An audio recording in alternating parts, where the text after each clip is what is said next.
इतना अहंकार उनके अंदर आ चुका कि आज जिस तरह की भावनाएं आप यहाँ व्यक्त कर रहे हो, ये लोग उन भावनाओं का ही विरोध कर रहे हैं। विरोध करना थोड़ी देर आपका हक है, हमारी तो आदत है। आप हमें बागी कहो, आप हमें आंदोलनजीवी कहो, हमें बुरा नहीं लगता, क्योंकि हमारा तो मिजाज ही रहा लड़ना।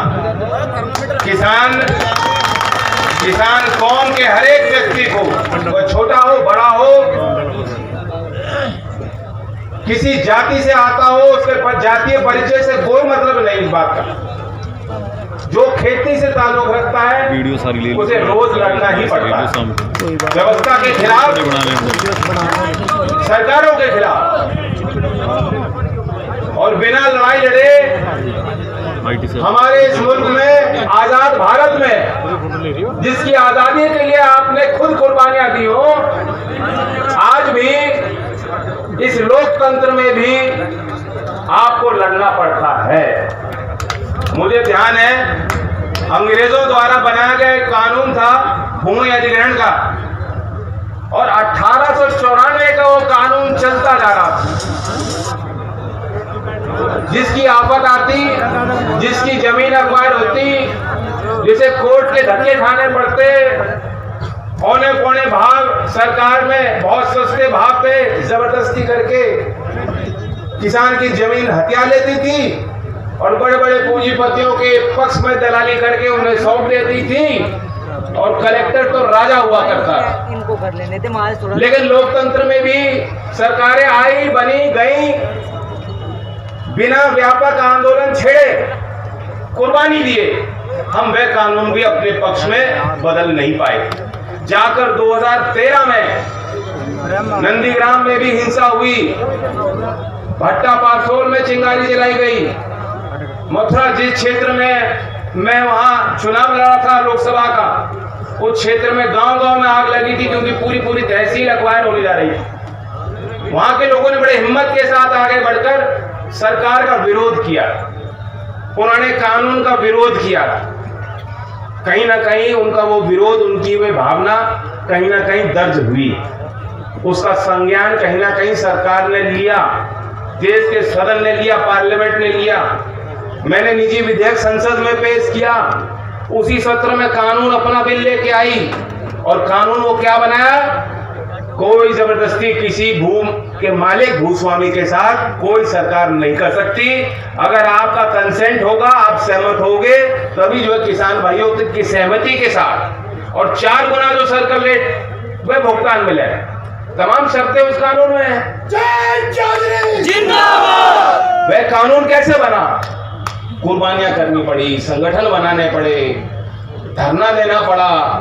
दिल्ली में चौधरी साहब ने बुलाया था, एक दिन आप आए थे, जंतर मंतर पे इस क्षेत्र के किसान आए थे।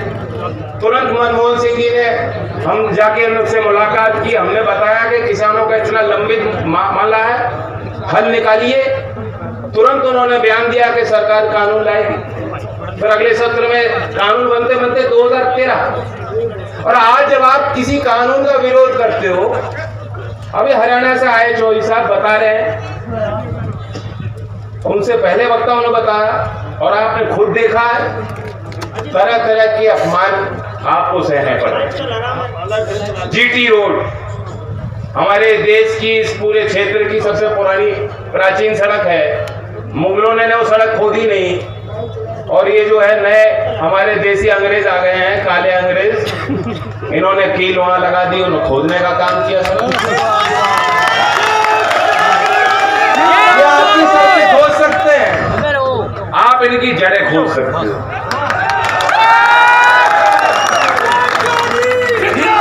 ये कमरा बंद करके, जैसा कहा था चौधरी साहब ने, किवाड़ बंद करके अपनी लंबी नींद सो रहे हैं आराम से। इन्हें आपकी आवाजें सुनाई नहीं दे रही। आज यहाँ की गूंज जो किसान पंचायत की, उन्हें सुनाई नहीं दे रही होगी, लेकिन रणसिंगा किसानों ने बजा दिया है, देश के हर क्षेत्र में बज रहा है।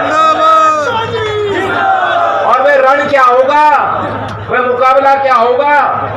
वह लाठी मुट्ठी का काम नहीं है, तलवार का काम नहीं है, सियासत के फैसले से होगा। सियासत में बड़ा आपको परिवर्तन करना पड़ेगा, अपने दिल में बड़ी जगह रखनी पड़ेगी, अपनों के लिए उनकी पहचान करनी पड़ेगी, पुरानी बातें भुलानी पड़ेंगी, ताकत देनी होगी अपने लोगों को। यही रास्ता है।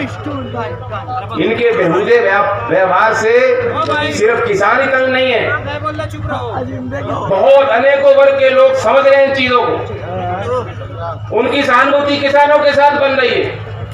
लेकिन फिर भी कुछ लोग हैं जो मोदी जी से ज्यादा प्रेम मानते हैं। रेल का बढ़ा जो किराया इन्होंने भाड़ा जो है दुगना कर दिया। वो कह दे रहे साहब इसलिए कर दिया तो अच्छा है क्योंकि अनावश्यक लोग निकलेंगे नहीं, बीमारी चल रही है ना। आप बेकार में दिल्ली जाओ, क्यों जाओ? दिल्ली में बीमारी फैली हुई है और लेके यहाँ सहारनपुर ले आओगे, क्यों जाओ भाई नौकरी लेने? नौकरी मिलनी नहीं, खुद भी तंग रहोगे, घर वाले भी तंग कर रहे हो, बहन कर रहे हो। तो मोदी जी ने अच्छा किया है, रेल के किराए दुगने कर दिए।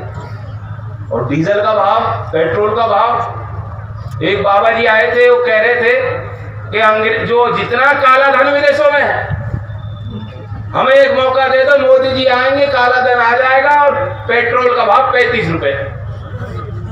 अब बाबा जी को कोई फर्क पड़ता नहीं, बाबा जी की तो मौज चल रही है। बाबा जी तो अपने पेट में हेलीकॉप्टर चला लेते हैं, कोई दिक्कत नहीं उस बात से उनको।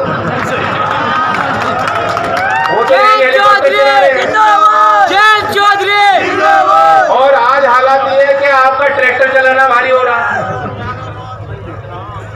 लेकिन उसका भी उपाय उन पे है। जो लोग ज्यादा प्रेम करते हैं मोदी जी से, उनसे पूछो भाई पेट्रोल का भाव तो बढ़ रहा होगा कुछ, वहां तो चोट लग रही होगी। वो कह रहे भाई मोदी जी चाहते हैं आप स्वस्थ रहे, पहले चला करो ना, क्यों दिक्कत मान रहे? तो कुछ तो ऐसे लोग हैं जिन पे हर चीज का उल्टा ही जवाब है। उन्हें तो छोड़ दो, उन्हें तो छेड़ने की कोई जरूरत नहीं है। दीवार पे सर मारने वाली बात। आप हमारी ताकत हो, मैं चाहता हूं आप और ताकतवर हो। जिंदाबाद। लेकिन बहुत से ऐसा वर्ग है, क्योंकि चुनाव के वक्त बड़ी बड़ी मीठी मीठी गोली इन्होंने खिलाई थी, तरह तरह की बात की थी, जो आपको बात पसंद आती थी वह बात उन्होंने करी। और कड़वी सच्चाई ये भी है कि दंगा कराकर भी इन लोगों ने बहुत जो है अपनी फसल काटी और फायदा लिया। उन लोगों को उनकी आंखें आज खुल रही हैं, वे पुनर्विचार करने को मजबूर हुए हैं। आज अपने अपने घरों में जिन्होंने भारतीय जनता पार्टी को वोट दी थी, वो कह रहे हैं भाई किसानों ने गलत क्या कर दिया। 3 महीने से ऊपर हो चुके, ये बतावे बहुत बढ़िया कानून लाए थे, तो इसमें इमरजेंसी जो लगा रखी थी। इमरजेंसी जब थी, आपातकालीन परिस्थिति में कानून लाने की जरूरत क्या थी? राज्यसभा में जबरदस्ती से पारित कराने की जरूरत क्या थी? ध्वनि मत तब प्रयोग नहीं हो सकता अगर एक भी उस सदन में संसद खड़ा होकर वोट मांगेगा, डिवीजन मांगेगा, और वो रिकॉर्ड है, वो वीडियो सब वायरल हो चुके हैं। लोगों ने देखा कि संसद खड़े होकर वो विरोध कर रहे थे, लेकिन उन सांसदों की बात मानी नहीं गई, तो करना था उनको। लोग ये कह रहे हैं, लोग ये भी कह रहे हैं कि जिनके लिए आप कानून बना रहे हो उन्होंने मांग नहीं करी, कहीं समर्थन नहीं किया, कहीं पक्ष में कोई आंदोलन नहीं हुआ, क्यों जबरदस्ती थोपा जा रहा? हमने भी तो वोट दी, गांव के लोगों ने वोट दी है। आज वे सरकार से कुछ मांग नहीं सकते। अरे कानून इतना ही बढ़िया था, तो सरकार ये क्यों कह रही है कि चलो 18 महीने की टाल? फिर सरकार ये क्यों कह रही है चलो हमने संशोधन कर दिया? इनकी नीयत भी खराब है, ये कानून भी खराब है, और आज जो इनकी जिद है कि आपके विरोध के बावजूद कानून तो रहेंगे, ये भी काली बात, इसमें भी कुछ ना कुछ काला है। ये किसान जान गए। हमारे इस प्रदेश में तो इतिहास को आप जानते हो, चौधरी चरण सिंह जी ने व्यवस्था बनाई थी 1964 में। मंडी व्यापार की कोई व्यवस्था नहीं थी, कोई बोली नहीं लगती थी। आज चंद लोग थे उसमें, महाजन कह लो कुछ कह लो, वही लोग जो है व्यापार तय करते थे, उन्हीं के हाथ में था और खेत से आके ले जाया करते थे। किसान का कोई अस्तित्व नहीं था। चौधरी साहब ने मंडी का कानून और ये सारी व्यवस्था किसानों के हित के लिए ही बनाई थी।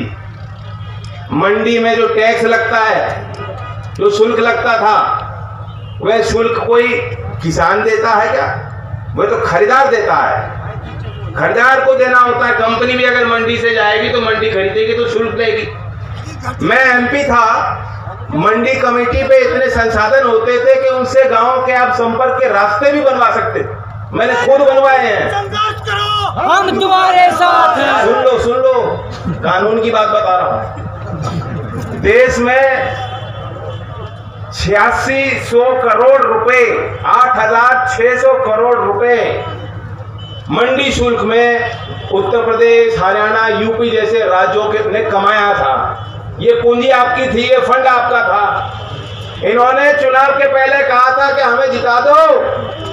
बिजनौर में रैली थी कि हम चौधरी चरण सिंह जी का मान रखेंगे, चौधरी चरण सिंह जी के नाम से अलग योजना बनाएंगे, चलाएंगे किसान के लिए, और उसमें जितना चाहिए 1000, 1500, 2000, 15000, जितने करोड़ रुपए लग जाएं, हर जिले में कोष स्थापित होगा। बताओ, चौधरी चरण सिंह के नाम से कोई योजना योगी जी बैठे हैं वहां, कोई लाए है क्या? अब मैं पूछना चाहता हूं, ये 8600 करोड़ रुपया, ये सीधा सीधा लाभ, जब ये कह दे रहे हैं कि भाई मंडी में शुल्क नहीं लगेगा, प्राइवेट मंडी वाले शुल्क नहीं लगाएंगे, तो ये सीधा सीधा लाभ किसे मिल रहा है? उन्हीं को मिल रहा है, प्राइवेट लोगों को सीधा सीधा मिल रहा है, इसमें कोई कटौती नहीं। तो ये तुष्टीकरण की सरकार चलेगी क्या, जो अदानी और अंबानी के लिए तुष्टीकरण करते हो और खुल के करते हो? अब तो स्टेडियम बनाया गया, मोदी जी के नाम से स्टेडियम बनाया गया, एक छोर में अदानी, दूसरे छोर में अंबानी, और 2 दिन में टेस्ट मैच खत्म। इनकी भी किल्ली उड़ा दो, ये इनकी किल्लियां उड़ जाएंगी 2 दिन के अंदर ही। ये जो कह रहे हैं इतना खुल के, मैंने कभी ऐसी व्यवस्था देश में आपने नहीं देखी, क्योंकि देश गरीब है, देश में संसाधन की कमियां हैं, अभाव है।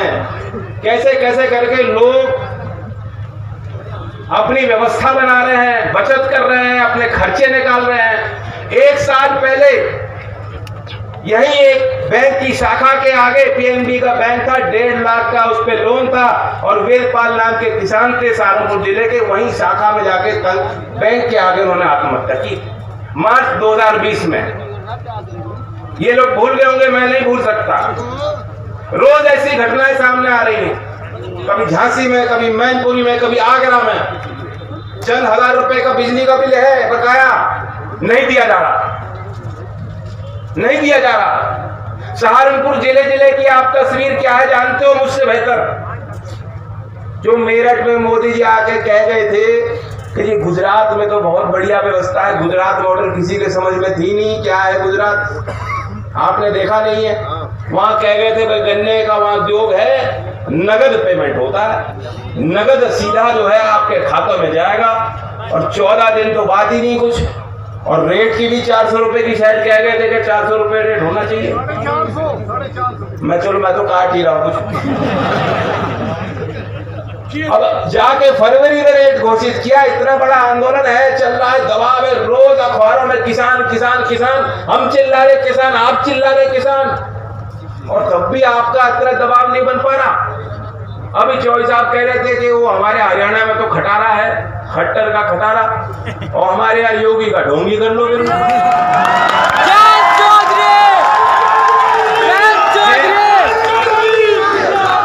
और क्या कहोगे, ढोंगी तो है। 14 दिन में हुआ क्या पेमेंट किसी का? और सारे कानून, सारी व्यवस्था जो है, रातों रात अगर किसी बड़े आदमी को कोई कानून चाहिए, व्यवस्था बनानी है, तो रातों रात बन जाती है। लाल कालीन बिछाए जाते हैं, कानून बदल दिए जाते हैं, बाद में आप ही को बताया जाता है लाभ तुम्हें होगा। अभी मैंने गिना दिया 8600 करोड़ का सीधा लाभ के लिए हो रहा है, आपको तो उससे कोई लाभ नहीं।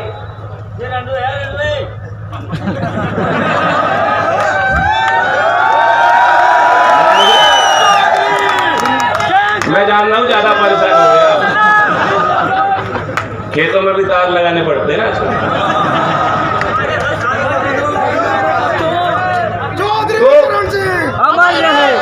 अब मुझे बताओ, ये जो कानून लाना चाह रहे हैं, हमें कोई दिक्कत नहीं, निजी क्षेत्र में व्यापार बढ़ना चाहिए, लेकिन सरकार ये कह रही है, मोदी जी खुद बार बार कह रहे हैं कि निजीकरण ये एक दौर है जो देश का तरक्की का रास्ता है। चौधरी चरण सिंह कहा करते थे कि जो खेत लहरा रहे हैं ये रास्ता है हमारा देश के तरक्की का, और ये कह रहे हैं कि अदानी से लेकर अंबानी तक जो सड़क बनाई जा रही है वो रास्ता है हमारा। निजीकरण, अब आप बताओ, लड़कों को, नौजवानों को नौकरी कहाँ मिल रही है? हमारे यहाँ इतनी खेल की प्रतिभा है, पश्चिमी यूपी में खिलाड़ी मजबूर होके हरियाणा जाता है, कहीं दूसरे राज्य की टीम के लिए खेलता है, क्योंकि यहाँ कुछ है ही नहीं।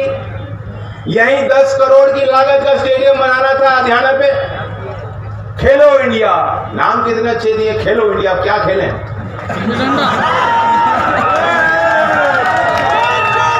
हरियाणा से आया हुआ कोई ना कोई यहाँ, वहाँ एक ईट भी लग रही है 10 करोड़ की लागत, तो 2 साल हो लिए इसमें।